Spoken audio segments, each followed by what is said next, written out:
चितकबरा पट्टा। लगभग 70 केसों मामलों के अपने नोटों पर निगाह डालते हुए, जिनमें पिछले 8 सालों से अपने मित्र शर्लॉक होम्स के तरीकों पर गौर किया है, मैंने देखा कि उनमें कई दुख भरे थे, कई बेहद रोमांचक। इनमें से अनेक विचित्र थे, पर कोई भी आम नहीं था, क्योंकि वह धन प्राप्ति के लिए नहीं, बल्कि अपनी संतुष्टि के लिए काम करता था। होम्स ऐसा कोई केस हाथ में नहीं लेता था जो अनूठा व आश्चर्यजनक न हो। इन सभी तरह के केसों में मुझे याद नहीं पड़ता कि स्टॉक मोरान के रालेट के जानेमाने परिवार से संबंधित केस से ज्यादा अनोखा कोई भी दूसरा केस रहा होगा। यह घटना होम्स से मेरी जान पहचान के शुरुआती दिनों में हुई थी, जब हम अविवाहित थे और बेकर स्ट्रीट में एक ही कमरे में रहते थे। संभव है कि मैं पहले भी यह किस्सा लिख चुका हूँ, पर उस समय मुझसे बात दबाए रखने का वायदा करवाया गया था, जिससे मुझे पिछले महीने ही आजाद किया गया है। उस महिला की मृत्यु हो गई थी, जिसके लिए यह वायदा किया था। अब यह उचित होगा कि तथ्य सामने लाए जाएं, क्योंकि मेरे पास जानकारी है कि डॉ. ग्रिम्सबी की मृत्यु के विषय में कुछ अफवाहें फैली थी, जिससे मामला सच से भी ज्यादा भयंकर हो गया था। वर्ष 1883 के अप्रैल के शुरुआती दिनों की बात है, जब सुबह मैं सोकर उठा तो शर्लॉक होम्स को अपने बिस्तर के पास पूरी तरह तैयार खड़ा पाया। आमतौर पर वह देर से उठने वालों में था और मेंटल पीस पर रखी घड़ी दिखा रही थी कि अभी सिर्फ 7:15 बजे हैं। मैंने कुछ आश्चर्य से उसको देखकर आंखें झपकाईं और कुछ नाराजगी से भी, क्योंकि मैं अपनी आदतों में बहुत नियमित रहना पसंद करता था। तुम्हें जगाने के लिए खेद है, वॉटसन, वह बोला। पर आज सुबह से यह कोई विशेष बात नहीं है। मिसेज हडसन को जगाया गया, उसने मुझसे बदला लिया और मैंने तुमसे। क्या बात हो गई? क्या कहीं आग लगी है? नहीं, एक मुवक्किल है। ऐसा लग रहा है कि एक नवयुवती बेहद उत्तेजना की हालत में आई है और वह जोर दे रही है कि मुझसे मिलेगी। अभी वह वेटिंग रूम में इंतजार कर रही है। यह बात तय है कि जब इस विशाल महानगर में कोई नवयुवती इस वक्त घूमा करती है और नींद में डूबे लोगों को जगाया करती है, तो मैं समझ जाता हूँ कि वह कोई बहुत जरूरी बात करना चाहती है। अगर यह कोई दिलचस्प मामला साबित हुआ, तो मुझे पक्का यकीन है कि तुम भी शुरू से इसमें शामिल होना चाहोगे, इसलिए मैंने सोचा कि तुमको बुलाऊं और विचार विमर्श करूं। ठीक है, मेरे प्यारे दोस्त, मैं इसे किसी भी हालत में चूकना नहीं चाहता। होम्स के साथ किसी केस की तहकीकात करने से ज्यादा खुशी मुझे और कहीं नहीं मिलती थी। तर्क पर आधारित अंतर्ज्ञान की सी तेजी वाले उसके तुरंत निष्कर्ष, जिनमें वह अपने सामने प्रस्तुत उलझनों को सुलझाता था, मुझे तारीफे काबिल लगते थे। मैंने जल्दी से कपड़े पहने और कुछ ही मिनटों में बैठक में बैठे अपने मित्र का साथ देने के लिए तैयार हो गया। खिड़की के पास बैठी काले लिबास में पर्दानशीन वह स्त्री हमें अंदर आते देख उठ खड़ी हुई। गुड मॉर्निंग मैडम, होम्स ने चहकते हुए कहा। मेरा नाम शर्लॉक होम्स है। यह मेरा नजदीकी मित्र और सहयोगी डॉ. वॉटसन है, जिसके सामने आप खुलकर बात कर सकती हो। मुझे यह देखकर खुशी है कि मिसेज हडसन ने आग जलाने की अक्लमंदी की है। कृपया आप इसके पास आकर बैठ जाएं। मैं आपके लिए गर्म कॉफी का ऑर्डर देता हूं, क्योंकि आप ठंड से बुरी तरह कांप रही हैं। मैं ठंड की वजह से नहीं कांप रही हूं, धीमी आवाज में महिला बोली, और उसने अपने बैठने की जगह बदल ली, जैसा कि उससे अनुरोध किया गया था। तो फिर, यह डर है, मिस्टर होम्स। यह दहशत है। बोलते हुए उसने अपना पर्दा उठा दिया। हमने देखा कि वास्तव में वह इतनी घबराई हुई थी कि उसकी हालत दयनीय थी। उसका चेहरा मुरझाया हुआ था और आंखें बेचैन और डरी हुई थी, मानो कोई पशु हो जिसका शिकार किया जा रहा है। उसके चेहरे से लग रहा था कि वह लगभग 30 वर्ष की होगी, पर उसके बालों में असमय सफेदी छाई हुई थी और उसके हाव-भाव थके हारे हुए लग रहे थे। शर्लॉक होम्स ने उसे गौर से देखा। आपको डरना नहीं चाहिए, उसने उसे दिलासा देते और उसकी बांह थपथपाते हुए कहा। मुझे यकीन है कि हम जल्दी ही सब कुछ ठीक कर देंगे। मैं देख रहा हूं कि आप आज सवेरे की ट्रेन से आए हो। तो आप मुझे जानते हैं? नहीं, पर आपके बाएं दस्ताने की हथेली पर मैं वापसी टिकट का आधा हिस्सा देख रहा हूं। आप सवेरे काफी जल्दी चल पड़ी होंगी। आपने कुत्ता गाड़ी में यात्रा की और तब स्टेशन पहुंची। यह सुनकर स्त्री बुरी तरह चौंक उठी और अचंभे से मेरे मित्र की ओर देखने लगी। माय डियर मैडम, इसमें कोई रहस्य नहीं है, मुस्कुराते हुए वह बोला। आपकी जैकेट की बाईं आस्तीन पर कम से कम 7 जगह के धब्बे हैं। ये धब्बे बिल्कुल ताजे हैं, कुत्ता गाड़ी के सिवा और कुछ भी नहीं है जो इस तरह धूल उड़ाता हो, और वह भी तब जब कोई ड्राइवर के बाईं ओर बैठा हो। आपने जो तर्क दिए उससे लगता है कि आप बिल्कुल सही कह रहे हैं। वह बोली। मैं 6 बजे से पहले घर से चल पड़ी थी और लेदरहेड में 6:20 पर पहुंच गई, पहली ट्रेन पकड़कर वॉटरलू आ गई। सर, मैं इस तनाव को और बर्दाश्त नहीं कर सकती। अगर यह ऐसे ही रहा तो मैं पागल हो जाऊंगी।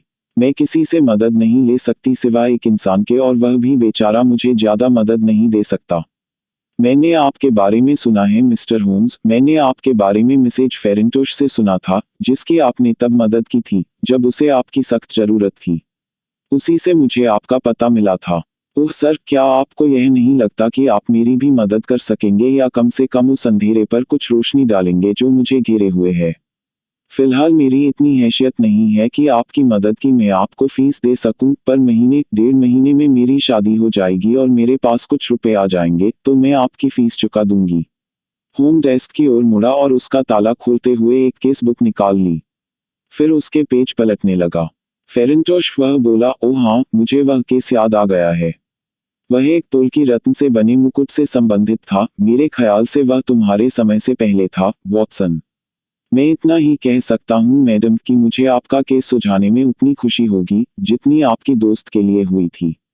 जहाँ तक मेरी फीस का सवाल है, तो मेरा पेशा ही मेरा इनाम है, पर फिर भी मैं यह कहता हूँ कि जो कुछ भी मेरा खर्चा होगा उसको जब भी आपको ठीक लगे पूरा कर देना।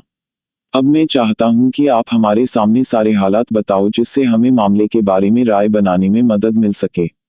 हमारी मेहमान ने कहा, मेरी स्थिति की भयानकता इसी में है कि मेरे डर की वजह इतनी संदिग्ध है और मेरे संदेह बहुत छोटी छोटी बातों पर टिके हैं, जो किसी भी दूसरे इंसान को फालतू लग सकते हैं।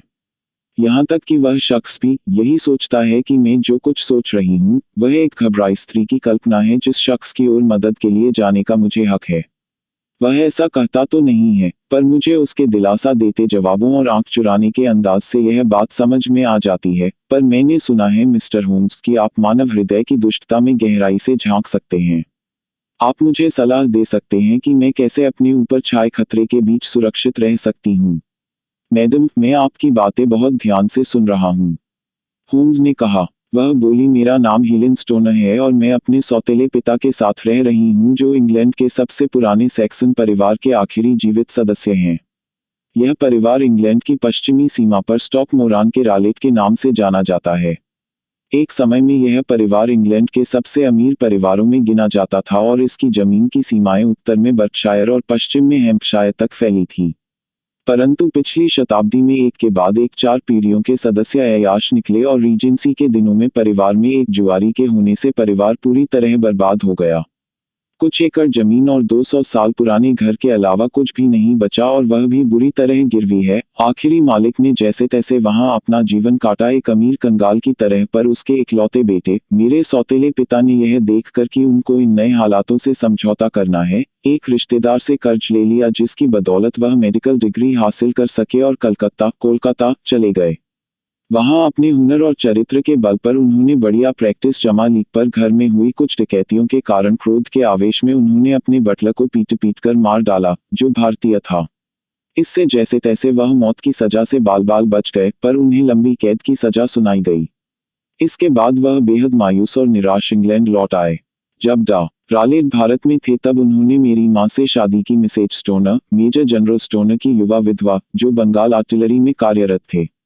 मेरी बहन जूलिया और मैं जुड़वा थीं, और मेरी माँ की जब दूसरी शादी हुई तो हम सिर्फ 2 साल की थीं।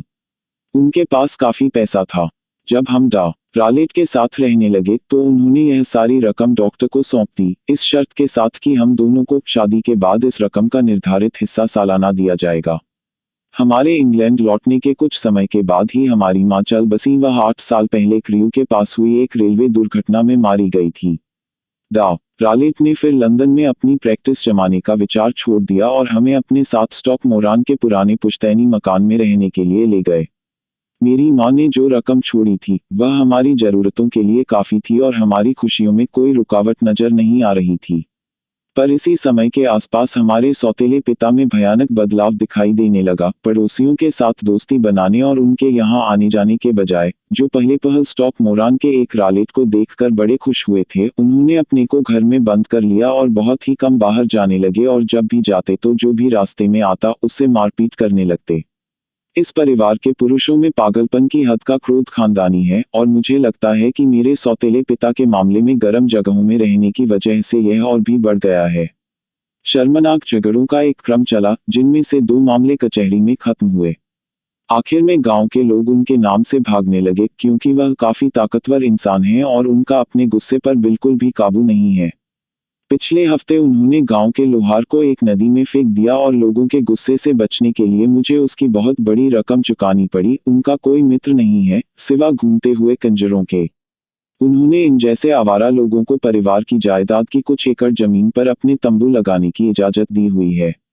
इन तंबुओं में जाकर वह उनकी मेजबानी कबूल करते हैं।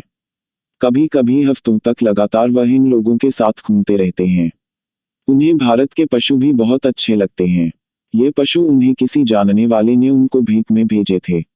इस समय उनके पास एक चीता और एक बबून है जो उनकी जमीन पर खुले घूमते फिरते हैं और लोग उनसे भी उतना ही डरते हैं जितना उनके मालिक से। मैं जो कुछ बता रही हूँ उससे आप समझ सकते हैं कि मेरी बहन जूलिया और मेरी जिंदगी में ज्यादा खुशियां नहीं थी। हमारे साथ कोई नौकर नहीं टिकता है और लंबे समय तक हम लोगों ने घर का पूरा काम किया। मौत के समय वह सिर्फ 30 साल की थी, पर उसके बाल सफेद होने लगे थे जैसे मेरे होने लगे हैं। तो आपकी बहन की मृत्यु हो चुकी है। वह 2 साल पहले मरी है और मैं उसकी मृत्यु के बारे में आपसे बात करना चाहती हूँ। आप समझ सकते हैं कि जैसा जीवन मैंने बताया कि हम बिता रही थी, उसमें हम अपने हमउम्र लोगों के साथ बिल्कुल मिलजुल नहीं पा रही थी। पर हमारी एक मौसी है, मेरी माँ की अविवाहिता बहन मिस होनोरिया वेस्टफेल जो हैरो के पास रहती हैं। कभी कभी हमें मौसी से मिलने की अनुमति मिलती थी। 2 साल पहले क्रिसमस पर जूलिया वहां गई और वहां मेरिन के एक मेजर से मिली जिससे उसकी सगाई हो गई। जब मेरी बहन लौटी तब मेरे सौतेले पिता को इस सगाई की जानकारी मिली और उन्होंने इस शादी पर कोई आपत्ति नहीं जताई। पर शादी की तय तारीख के 15 दिन के भीतर ही यह भयंकर घटना घटी जिसने मुझसे मेरी एकमात्र बहन एवं सहेली को छीन लिया। शर्लॉक होम्स आंखें बंद किए कुर्सी पर बैठा हुआ था और उसका सिर में धंसा हुआ था, पर अब उसने अपनी पलकें आधी खोली और अपने मेहमान पर नजर दौड़ाई। कृपा करके हर एक बात को विस्तार से बताएं, होम्स बोला। मेरे लिए यह बहुत आसान है क्योंकि उस भयानक समय की एक एक घटना मेरी याद में बसी हुई है। जैसा मैंने पहले बताया है, वह घर बहुत पुराना है और सिर्फ उसके एक हिस्से में ही लोग रहते हैं। इस ओर के बेडरूम ग्राउंड फ्लोर पर हैं और सिटिंग रूम इमारतों के बीच में है। इन बेडरूमों में पहला रालेट का है, दूसरा मेरी बहन का था और तीसरा मेरा अपना है। इन तीनों कमरों का आपस में कोई संपर्क नहीं है, पर वे सभी एक ही गलियारे में खुलते हैं। क्या आपको मेरी बातें साफ शब्दों में समझ आ रही हैं? बिल्कुल। इन तीनों कमरों की खिड़कियां लॉन की तरफ खुलती हैं। उस अंधेरी रात रालेट अपने कमरे में जल्दी ही चले गए, पर हम जानते थे कि वह आराम करने नहीं गए हैं। मेरी बहन को तेज इंडियन सिगार की गंध से परेशानी हो रही थी, जिसको पीने की उन्हें आदत है, इसलिए वह अपने कमरे से निकलकर मेरे कमरे में आ गई। वहां वह थोड़ी देर बैठकर अपनी भावी शादी की बातें करती रही। 11 बजे वह जाने के लिए उठी, पर दरवाजे के पास रुकी और मुड़कर मेरी ओर देखा। एक बात बताओ हेलेन, वह बोली, क्या तुमने कहीं रात के अंधेरे में किसी को सीटी बजाते सुना है? कभी नहीं, मैंने कहा। कहीं तुम खुद ही सोते समय सीटी तो नहीं बजाती? बिल्कुल नहीं। पर क्यों? क्योंकि पिछली कुछ रातों से सुबह करीब 3 बजे मुझे एक धीमी परंतु साफ सीटी सुनाई देती है। मेरी नींद कच्ची है और खुल जाती है। मैं नहीं बता सकती कि यह आवाज कहां से आती है, शायद बगल वाले कमरे या शायद लॉन से। मैंने सोचा तुमसे पूछ लूं कि क्या तुमने भी सुनी है। नहीं, मैंने नहीं सुनी, यह शायद बागानों के कंजरों का काम होगा। हो सकता है, पर अगर यह आवाज लॉन से आती है तो मुझे ताज्जुब है कि तुमने उसे नहीं सुना। हाँ, पर मेरी नींद तुमसे ज्यादा गहरी है। खैर, वैसे भी इससे कोई फर्क नहीं पड़ता। वह मुझे देखकर मुस्कुराए, मेरा दरवाजा बंद किया और कुछ पलों बाद मैंने ताले में उसकी चाबी घूमने की आवाज सुनी। अच्छा, होम्स ने कहा, रात में अपने कमरे में ताला लगाना क्या तुम लोगों की रोजाना की आदत थी? हमेशा। पर क्यों? वह इसलिए कि डॉक्टर एक चीता और एक बबून पाले हुए हैं। जब तक हम अपने दरवाजे पर ताला नहीं लगाते, हमें डर लगता रहता है। ठीक बात है। कृपा करके आगे बताओ। उस रात मैं सो नहीं सकी। जैसे आगे होने वाली अनहोनी का मुझे आभास सा हो रहा था। आप लोगों को याद होगा कि मेरी बहन और मैं जुड़वा थी। इतने करीबी संबंधों के बीच कैसी अनजानी डोर होती है, यह भी आप जानते होंगे। वह एक तूफानी रात थी। बाहर हवा सायं चल रही थी और खिड़कियों पर तड़ातड़ बारिश की बूंदें पड़ रही थी। अचानक तूफान की इन आवाजों के बीच एक डरी हुई स्त्री की बेतहाशा चीख सुनाई दी। मैं जान गई कि यह मेरी बहन की ही चीख है। मैं बिस्तर से कूदी, एक शाल लपेटा और गलियारे में निकल कर आई। जब मैंने दरवाजा खोला, मुझे लगा कि एक धीमी सीटी की वैसी ही आवाज आ रही है जैसी मेरी बहन ने बताई थी। कुछ पलों के बाद एक टनटनाहट, मानो कोई धातु का टुकड़ा नीचे गिरा हो। मैं गलियारे में दौड़ी और उसी समय मेरी बहन का दरवाजा खुला और फिर बंद होने लगा। मैं उसकी ओर दहशत से आंखें फाड़े देखती रही और यह नहीं समझ पा रही थी कि उसे क्या हुआ है। गलियारे में जल रहे लैंप की रोशनी में मैंने अपनी बहन को बाहर आते देखा। उसका चेहरा डर से सफेद था और उसके हाथ मदद के लिए टटोल रहे थे। उसका पूरा शरीर डगमगा रहा था। मैं उसके पास दौड़ी और अपने हाथों से उसे थामने की कोशिश की, पर तभी उसके घुटने जवाब दे गए और वह जमीन पर गिर पड़ी। वह तड़प रही थी, मानो उसे बहुत दर्द हो रहा हो। उसके हाथ पैर अकड़ रहे थे। पहले मैंने सोचा कि उसने मुझे पहचाना नहीं, पर जब मैं झुकी तो वह ऐसी आवाज में चीखी जिसे मैं भूला नहीं सकती, ओह माय गॉड, हेलेन। वह पट्टा था, चितकबरा पट्टा। वह कुछ और भी बताना चाह रही थी और उसने डॉक्टर के कमरे की ओर अंगुली से इशारा किया, पर उसका शरीर फिर से तड़पने लगा और उसके शब्द घुट कर रह गए। मैं बाहर दौड़ी और जोर जोर से अपने सौतेले पिता को पुकारने लगी। मैंने देखा कि वह ड्रेसिंग गाउन पहने जल्दी से अपने कमरे से बाहर आ रहे थे। जब मैं अपनी बहन के पास पहुंची, वह बेहोश हो चुकी थी। हालांकि मेरे पिता ने उसके गले में ब्रांडी डाली और गांव से डॉक्टरी मदद बुलवाने भेजी, लेकिन हमारी कोशिशें बेकार हो गईं और धीरे धीरे वह डूबती रही और होश में आए बगैर ही चल बसी। इस तरह मेरी प्यारी बहन का कष्टदायक अंत हो गया।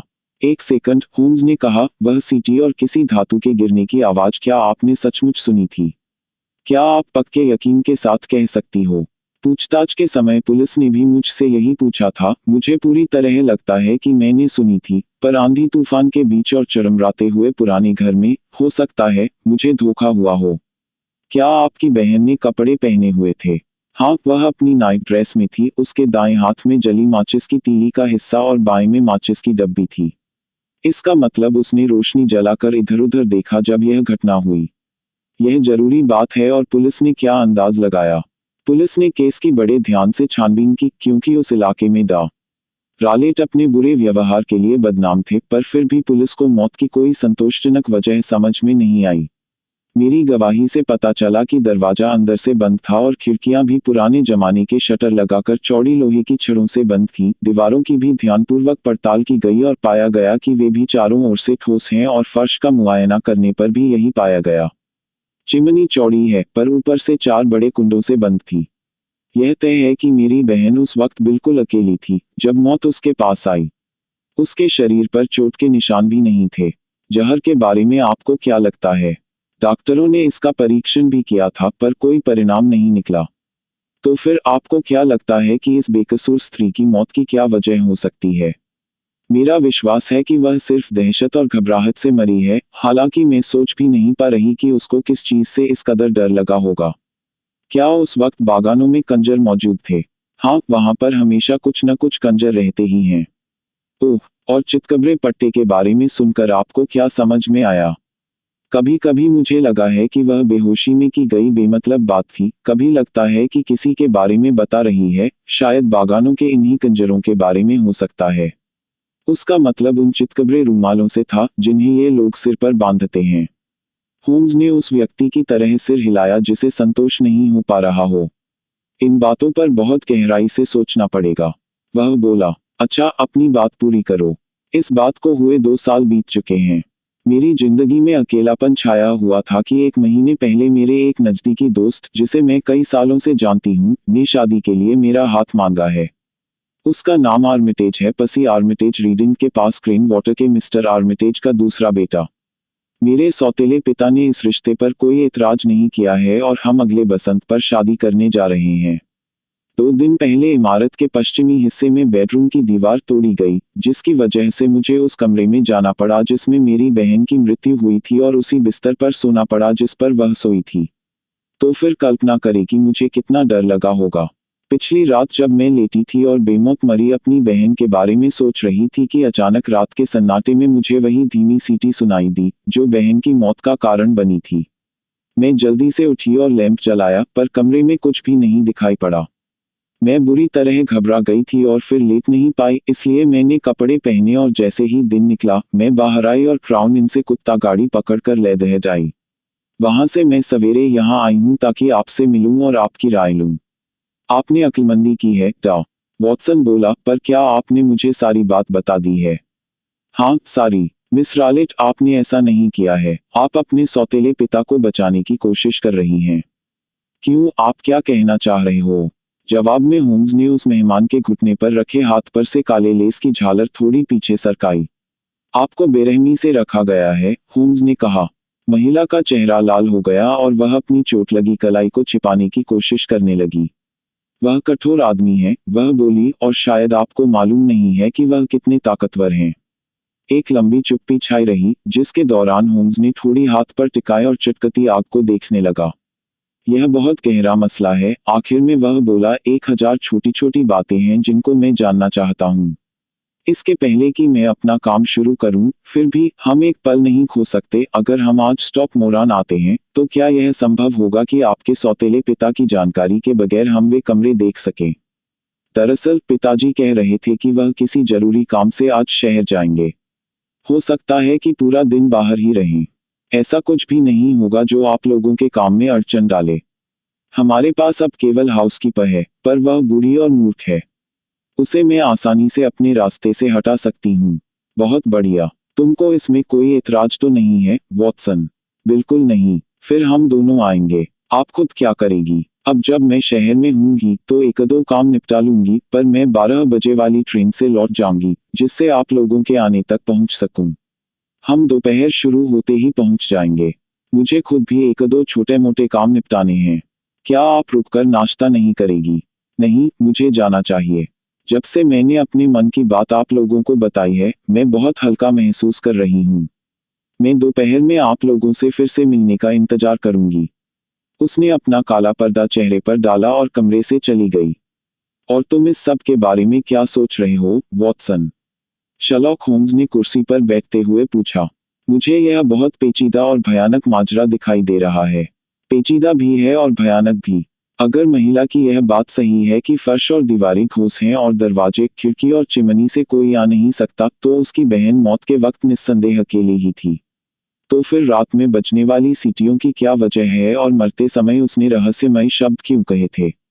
मैं सोच नहीं पा रहा हूँ।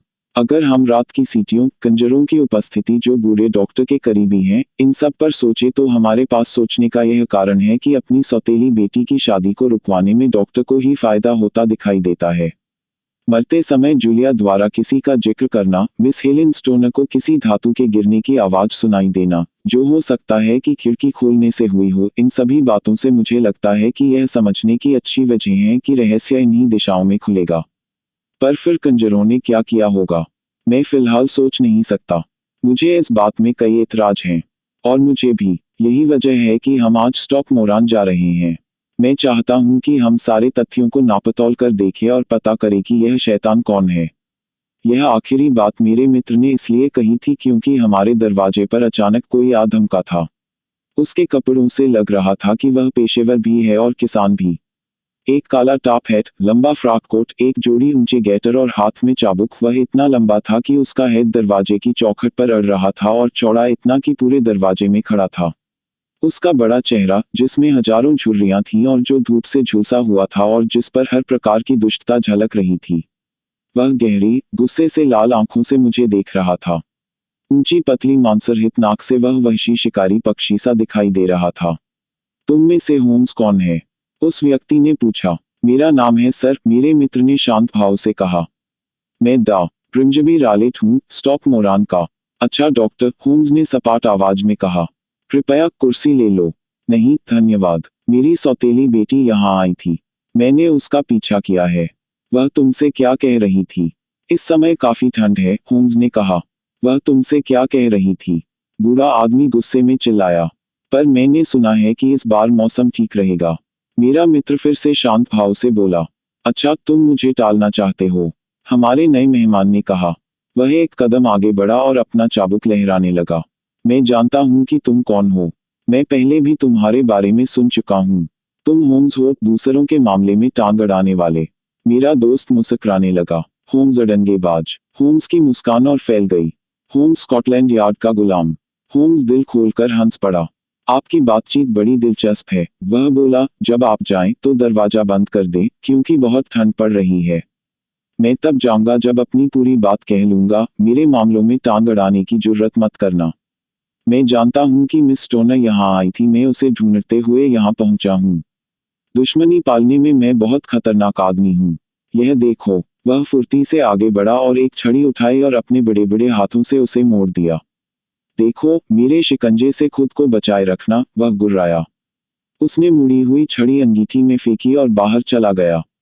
यह बड़े अच्छे स्वभाव का लगता है, हंसते हुए होम्स ने कहा।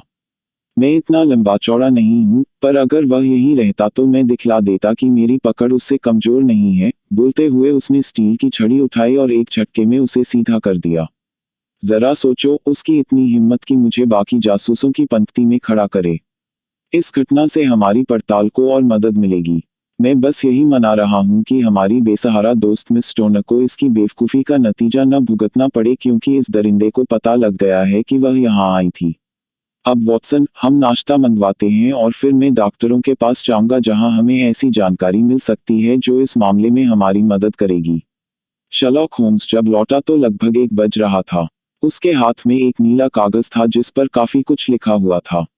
मैंने उसकी मृत पत्नी का वसीयतनामा देखा है, वह बोला। उसका सही से अर्थ निकालने के लिए मुझे उन निवेशों के दाम देखने पड़े जिनका इससे संबंध है। पत्नी की मृत्यु के समय जो कुल आमदनी 1100 पाउंड के आसपास थी, अब कृषि उत्पादनों के दाम गिरने से घटकर 750 पाउंड रह गई है। हर एक बेटी 250 पाउंड की आमदनी का दावा कर सकती है अगर वह शादी कर ले तो। यह साफ है कि अगर दोनों लड़कियों की शादी हो जाती तो इस खूबसूरत आदमी को शायद ही कुछ मिल पाता और एक भी बेटी की शादी से यह काफी हद तक अपंग हो जाता। मेरी सुबह की मेहनत बेकार नहीं गई है, क्योंकि उससे साबित हुआ है कि उसे इस तरह की कोई घटना रोकने की ठोस वजह थी। अब वॉटसन, मामला बहुत गंभीर है और हम समय नहीं गंवा सकते, क्योंकि बूढ़े को शक है कि हम इस केस में दिलचस्पी ले रहे हैं।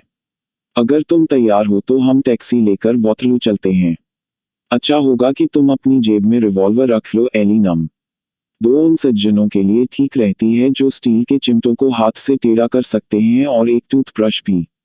वॉटरलू में हमें लेदरहेड की ट्रेन समय पर मिल गई, जहां से हमने सामान सहित एक घोड़ा गाड़ी किराए पर ली और 5 की मी तक सरे की खूबसूरत गलियों में घूमते रहे। दिन बहुत अच्छा था, आकाश में सूरज चमक रहा था, 1-2 बादल रुई की तरह आकाश में छाए थे। पेड़ और रास्ते की झाड़ियां अपनी पहली हरी कुंपलें उगा रहे थे और वातावरण में गीली की महक थी। कम से कम मुझे तो बसंत के आगमन और हमारे भयानक केस में विरोधाभास लग रहा था। होम्स ट्रैप की आगे की सीट पर बैठा था, हाथ जोड़े, उसका हेड आंखों तक झुका हुआ था और उसकी ठोड़ी छाती पर टिकी थी। वह गहरी सोच में डूबा था। अचानक वह चौंका और मुझे कंधे पर थपथपाकर खेतों की ओर इशारा किया। वहां देखो, वह बोला। बहुत सारे पेड़ों का घना बाग ढलान पर दिख रहा था। पेड़ों की डालियों के बीच से एक पुरानी इमारत की छत दिखी। स्टॉक मोरान, वह बोला। हाँ सर, वह डा ब्रिस्बी रालेट का घर है, ड्राइवर ने बताया। वहां पर कुछ निर्माण का काम चल रहा है। होम्स ने कहा, हम वहीं जा रहे हैं। वह रहा गांव, ड्राइवर ने छतों की ओर इशारा करते हुए कहा, जो कुछ दूरी पर थे। अगर आप लोग घर तक जाना चाहते हैं तो इस बाड़े के ऊपर से जाकर खेतों में पैदल रास्ते से जाएं। वह वहां है जहां वह युवती घूम रही है। और वह युवती मेरे ख्याल से मिस स्टोनर है। होम्स ने आंखों पर छाया करते हुए कहा, हाँ मुझे लगता है हमें वही करना चाहिए जो तुम कह रहे हो। हम उतरे, भाड़ा चुकाया और घोड़ा गाड़ी लेदरहेड लौट गई। मैंने भी यही सोचा था, होम्स ने बाड़े से उतरते हुए कहा। इस आदमी को ऐसा लगना चाहिए कि हम यहाँ किसी काम से आए हैं, इससे वह बातें नहीं फैलाएगा। नमस्कार मिस स्टोनर। देखो, हमने अपना वादा पूरा किया है। सुबह वाली युवती जल्दी जल्दी हमारे पास आई, उसके चेहरे पर खुशी झलक रही थी। मैं बड़ी उत्सुकता से आप लोगों का इंतजार कर रही थी। हमसे गर्मजोशी से हाथ मिलाते हुए वह बोली, सब कुछ ठीक चल रहा है। डॉक्टर रालेट शहर गए हुए हैं और शायद शाम से पहले वह नहीं लौटेंगे। हमें डॉक्टर से मिलने का मौका मिल चुका है। होम्स ने कुछ शब्दों में उसे बताया कि क्या हुआ था। सुनते ही मिस स्टोनर का चेहरा फक पड़ गया। इसका मतलब उन्होंने मेरा पीछा किया। ऐसा ही लगता है। वह इतने चालाक हैं कि मैं कभी अपने को सुरक्षित नहीं महसूस करती। वापस आने पर न जाने वह मुझसे क्या कहेंगे। उनसे बचकर रहना होगा, क्योंकि उन्हें पता न चले कि उनके पीछे कोई उनसे भी चालाक शख्स लग गया है। आज रात आपको ताले में बंद रहना होगा। अगर वह हिंसक हो जाएंगे तो हम आपको आंटी के पास हैरो ले जाएंगे। अब हमें अपने समय का सही इस्तेमाल करना होगा, इसलिए फौरन हमको उन कमरों में ले चलो जिनकी मैं जांच पड़ताल करना चाहता हूँ। इमारत पत्थर की थी जिस पर काफी खाई जमी थी। उसका बीच का हिस्सा ऊंचा था और वह केकड़े की तरह गोलाइलिए दो खंडों में था जो दोनों ओर फैले हुए थे। एक खंड में खिड़कियां टूटी हुई थीं और लकड़ी के फट्टों से ढकी हुई थी, जबकि धंसी हुई छत खंडहर का चित्र प्रस्तुत कर रही थी। बीच का हिस्सा थोड़ी बेहतर हालत में था, पर दाएं हाथ का हिस्सा अपेक्षाकृत नया था। खिड़कियों पर पर्दे और चिमनियों से उठता नीला धुआं दिखा रहा था कि परिवार इसी हिस्से में रहता है। आखिरी दीवार पर कुछ अर्धचंद्राकार डिजाइन बनी हुई थी और पत्थर टूटे हुए थे, पर जब हम वहां पहुंचे उस वक्त वहां कोई भी मिस्त्री नहीं दिखाई दिया। होम्स ने बेतरतीब पड़े लॉन का मुआयना किया और बहुत ध्यान से खिड़कियों को बाहर से जांचा। मैं समझता हूँ यह उस कमरे की खिड़की है जिसमें आप सोती हैं, बीच वाली आपकी बहन की और मुख्य इमारत से लगी खिड़की डा रालेट के चेंबर की है। बिल्कुल, पर अब मैं बीच वाले कमरे में सोती हूँ क्योंकि वहाँ मरम्मत चल रही है। वैसे मैं समझता हूँ कि इस दीवार में मरम्मत करवाने की कोई खास जरूरत नहीं है। कोई जरूरत नहीं है। मुझे लगता है कि यह मुझे मेरे कमरे से हटाने का बहाना था। हाँ, इससे बात कुछ कुछ समझ में आ रही है। अब इस संकरे खंड की दूसरी ओर वह गलियारा है जिसमें ये तीनों कमरे खुलते हैं, उनमें खिड़कियां तो होंगी।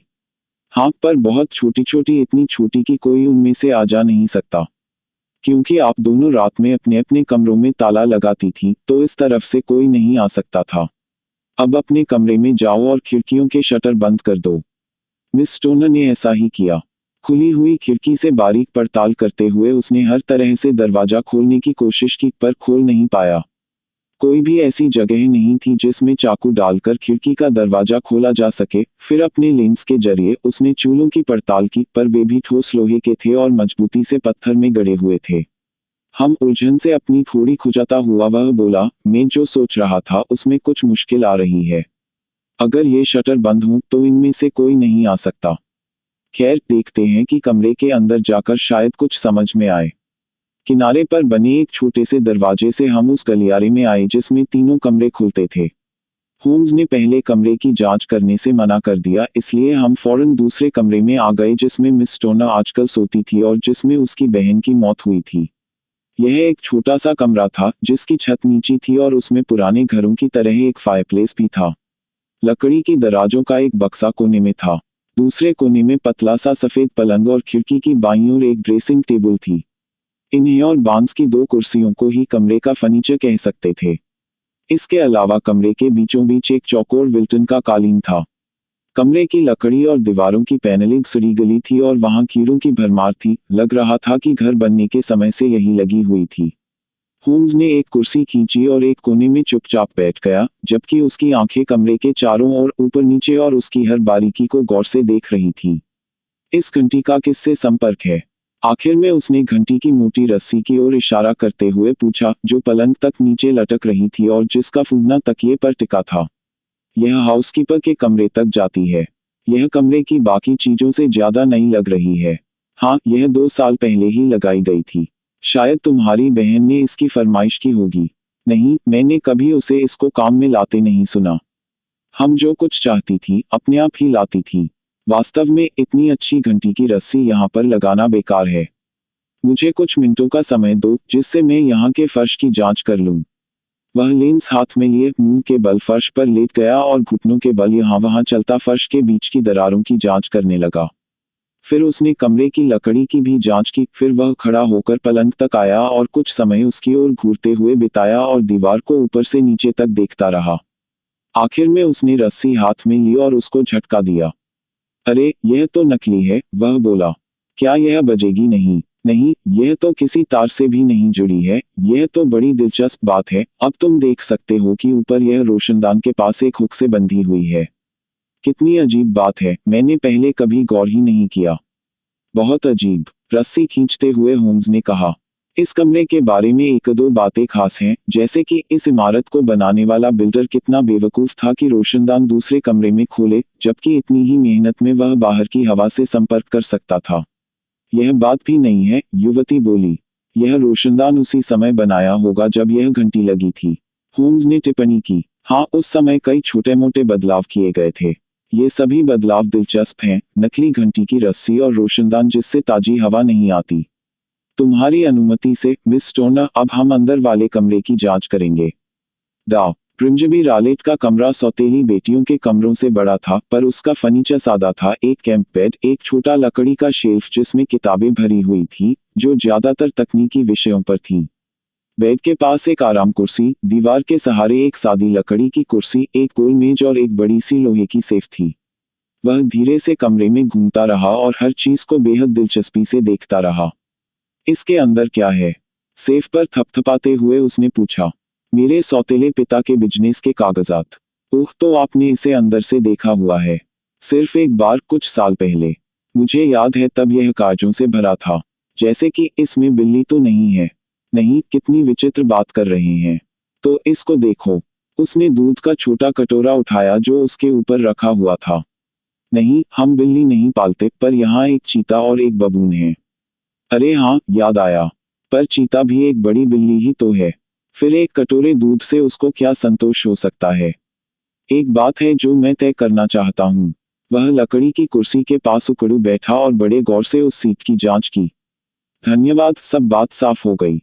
उठकर लेंस जेब में डालते हुए वह बोला, हेलो, यह तो दिलचस्प चीज है। जो चीज उसने देखी थी, वह पलंग के एक कोने में टंगी कुत्ते की छोटी सी जंजीर थी। इस जंजीर को इस तरह मोड़ा हुआ था कि उससे एक फंदा बन जाए। इससे क्या समझ रहे हो, वॉटसन? यह एक आम जंजीर है, पर मैं यह नहीं समझ पा रहा हूं कि इसे बांध क्यों रखा है। यह आम बात नहीं है न?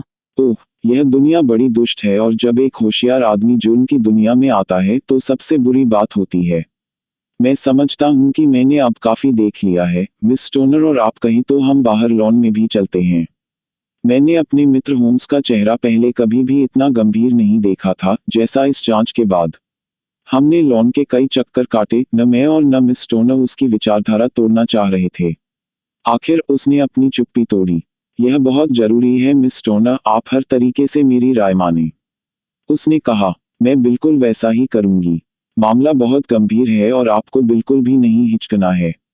आपकी जिंदगी इसी पर निर्भर है। मैं वादा करती हूँ कि मैंने अपने आप को आपके हवाले कर दिया है।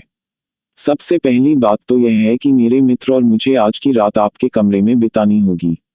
मिस स्टोनर और मैंने उसे अचरज से देखा। हाँ, ऐसा ही करना पड़ेगा। मैं समझाता हूँ, शायद वहाँ पर गांव की धर्मशाला है। हाँ, वह क्राउन है। बहुत अच्छा, वहाँ से आपकी खिड़कियाँ दिखती होंगी। बिल्कुल, आपको अपने कमरे में बंद रहना होगा, सिरदर्द का बहाना लेकर। जब आपके पिता लौटे और जब आप समझे कि वह रात को आराम करने चले गए हैं, तो आप अपनी खिड़की के शटर खोल देना और हमें इशारा करने के लिए वहां पर अपना लैंप रख देना। फिर चुपचाप अपनी जरूरत का सारा सामान लेकर उस कमरे में चली जाना जिसमें आप पहले रहती थी। मुझे कोई शक नहीं है कि मरम्मत के बावजूद आप एक रात वहां गुजार सकती हैं। अरे हाँ, बड़ी आसानी से। बाकी आप हमारे ऊपर छोड़ दो। पर आप करोगे क्या? हम रात आपके कमरे में गुजारेंगे और उस आवाज की वजह की जांच करेंगे जिससे आप परेशान हुई थी। मुझे लग रहा है, मिस्टर होम्स, कि आपने अपना काम कर लिया है, मिस स्टोनर ने मेरे मित्र की बाह पर हाथ रखते हुए कहा। शायद हाँ, मैंने कर लिया है। तो फिर मुझे बताओ कि मेरी बहन की मृत्यु का क्या कारण था। मैं कुछ भी बोलने से पहले और भी ठोस सबूत चाहता हूँ। कम से कम इतना तो बता दो कि मेरा अंदाज सही था और वह अचानक दहशत से मर गई। नहीं, मुझे ऐसा नहीं लगता। मुझे लगता है कि उसकी मौत की और कोई प्रत्यक्ष वजह थी। मिस स्टोनर, अब हमें यहाँ से जाना होगा क्योंकि अगर डॉ. रालेट वापस आ गए और हमें देख लिया तो सारी बात बिगड़ जाएगी। गुड बाय, हौसला रखना। अगर आप वैसा करोगी जैसा मैंने कहा है, तो निश्चिंत रहना कि हम जल्दी ही उन खतरों को मार भगाएंगे जिनसे आप डर रही हैं। शर्लॉक होम्स और मुझे क्राउन धर्मशाला में एक बेडरूम और सीटिंग मिलने में कोई दिक्कत नहीं हुई। ये ऊपरी मंजिल पर थे। हमारी खिड़की से हमें एवेन्यू का गेट और स्टॉक मोरान मैनर का रिहायशी हिस्सा दिखाई पड़ रहा था। शाम ढलने पर हमने डॉ. रालेट को घर जाते देखा। उनका शरीर ड्राइव कर रहे छोटे लड़के से बहुत ज्यादा विशाल लग रहा था। लड़के को लोहे के फाटक खोलने में कुछ दिक्कत हुई और हमें डॉक्टर की कर्कश आवाज सुनाई पड़ी। हमने देखा उन्होंने कितने भयानक क्रोध से अपनी मुट्ठी लड़के की ओर तानी हुई है। ट्रैप आगे चलता गया और कुछ मिनटों बाद हमने अचानक पेड़ों के बीच से रोशनी देखी, जब सीटिंग रूम में लैंप जलाया गया होगा। क्या तुम जानते हो, वॉटसन, होम्स ने कहा, जब हम सारे अंधेरे में बैठे हुए थे। आज तुमको अपने साथ ले जाने में मुझे हिचक हो रही है। आज खतरे की पूरी संभावना है। क्या मैं मदद कर सकता हूँ? तुम्हारा होना बेशकीमती होगा। फिर मैं जरूर चलूंगा। बहुत मेहरबानी है तुम्हारी। तुम खतरे की बात कर रहे हो। जाहिर है कि तुमको उन कमरों में वह दिखाई दिया है जो मैं नहीं देख पाया। नहीं, पर मैं सोच रहा हूँ कि मैंने उसमें से तुमसे ज्यादा निष्कर्ष निकाले हैं। मैं मान रहा हूँ कि तुमने वह सब देखा था जो मैंने देखा था। मुझे रस्सी घंटी के अलावा कुछ ऐसा अलग सा नहीं दिखा, और वह किस काम की है मैं ये अभी नहीं सोच पा रहा हूँ। तुमने रोशनदान भी देखा? हाँ, पर मैं नहीं सोचता कि दो कमरों के बीच एक छोटा सा रोशनदान कोई बड़े आश्चर्य की बात है। वह इतना छोटा है कि चूहा भी मुश्किल से निकल पाएगा। स्टॉक मोरान आने के पहले ही मैं जानता था कि हमें रोशनदान मिलेगा। माय डियर होम्स, ओह हाँ, मैंने सोचा था। तुमको याद होगा कि अपने स्टेटमेंट में उसने कहा था कि उसकी बहन को डॉ रालेट की सिगार की गंध आती थी। अब इससे यही अनुमान लगाया जा सकता था कि इन दोनों कमरों में संपर्क होगा। यह संपर्क छोटा ही रहा होगा, नहीं तो कोरोना की जांच में इसका जिक्र होता, इसलिए मैंने समझ लिया कि रोशनदान होगा। पर इसमें क्या नुकसान हो सकता है? कम से कम तारीखों के मामले में तो कुछ मेल है ही। एक रोशनदान बना, रस्सी लटकी और एक महिला पलंग पर सोती है और मर जाती है। क्या यह तुमको चौंकाने वाली बात नहीं लगती? मुझे अब तक कोई संबंध नहीं दिखाई दे रहा है। क्या तुमको पलंग में कोई विशेष बात नजर नहीं आई? नहीं, वह फर्श से जुड़ा हुआ था। क्या तुमने पहले कभी कोई पलंग फर्श से जुड़ा देखा है? शायद नहीं। युवती अपना पलंग सरका नहीं सकती थी। उसे रोशनदान के पास उसी तरह रहना था, और रस्सी के पास भी, या ऐसा कह सकते हैं कि वह घंटी रस्सी किसी काम की नहीं थी। होम्स, में चिल्लाया, मुझे अब कुछ कुछ समझ में आ रहा है कि तुम किस ओर इशारा कर रहे हो। हम समय पर आ गए हैं ताकि चालाकी भरा एक भयंकर अपराध रोक सकें। चालाकी भरा और भयंकर भी। जब एक डॉक्टर गलती करता है तो वह पहला अपराधी होता है, जिसमें हिम्मत भी होती है, जानकारी भी। पाल्मर और प्रिचर्ड अपने पेशे में सबसे आगे थे। यह आदमी उनसे भी ज्यादा गहराई से वार कर रहा है, पर मैं सोचता हूँ, वॉटसन, कि हम उससे भी गहरी चोट उसे पहुंचा सकते हैं। रात खत्म होने से पहले हमें काफी भयानक स्थितियों का सामना करना पड़ेगा। अब चलो, हम शांति से बैठकर पाइप सुलगाते हैं और कुछ घंटों के लिए अपना दिमाग अच्छी बातों की ओर लगाते हैं।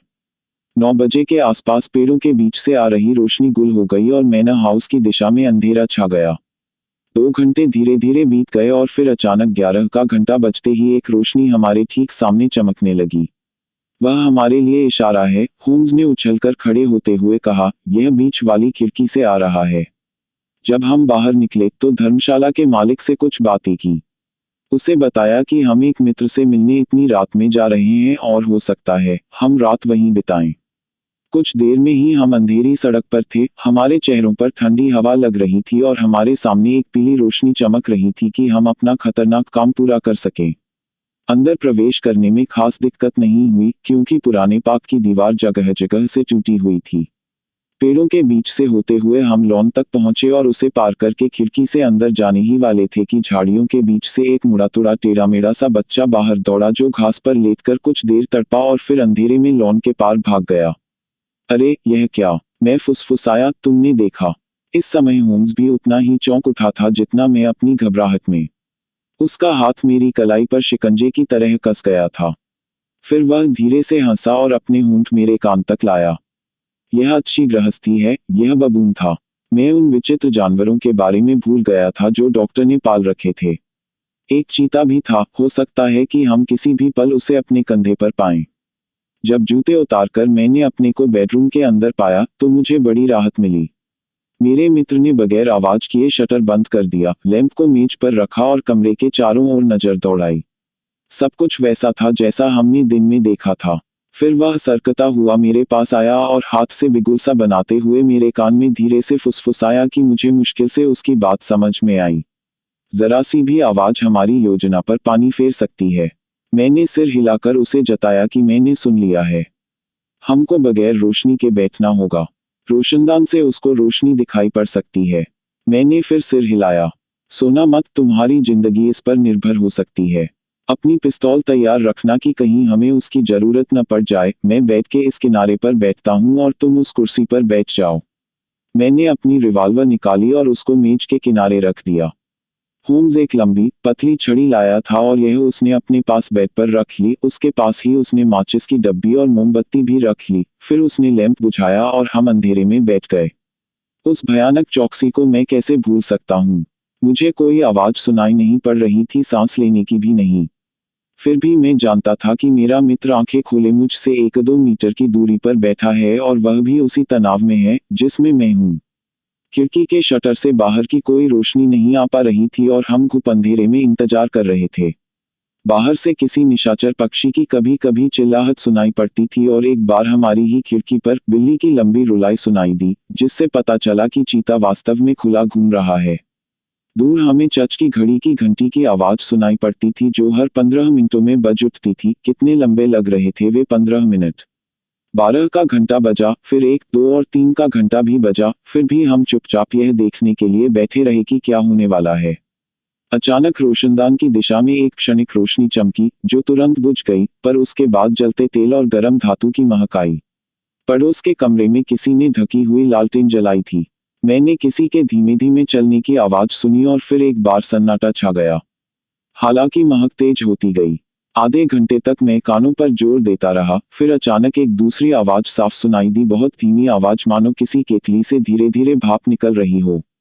जैसे ही हमने वह आवाज सुनी, होम्स लपक कर खड़ा हो गया, माचिस जलाई और वह रस्सी घंटी पर ताबड़तोड़ छड़ी मारने लगा। तुम देख रहे हो, वॉटसन?